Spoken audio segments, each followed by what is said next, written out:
এক মাস আগে লাগিয়েছিলাম এই গাছগুলো। আজকে তার ফলস্বরূপ একটা বেগুন হয়েছে। আর এই দেখেন গাছগুলো কত সুন্দর হয়ে গেছে। এক মাস হচ্ছে লাগানো। এই যে ঝিঙে গাছ, বেগুন গাছ, লঙ্কা গাছ, কিছু লাফার গাছ। আর দেখে মনে হচ্ছে যে খুব ভালোই হয়েছে গাছগুলো, কিন্তু ভেন্ডি গাছের যে অবস্থা হয়েছে কিছু বুঝতে পারছি না। ভেন্ডি গাছগুলো মনে হচ্ছে খুব রোগ আক্রান্ত হয়েছে। এই লাফা গাছগুলো বড় হয়ে গেছে।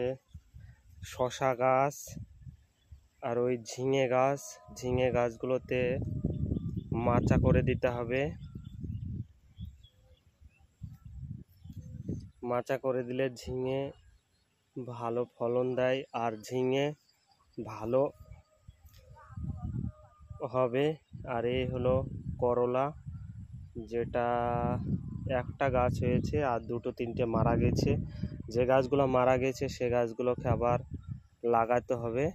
আর এই সারির বেগুনের গাছ। আর দেখেন আমার মনে হয় আর 15 দিন, মোটামুটি 15 দিন পরে থেকে ভরপুর ফল ফুল আসবে।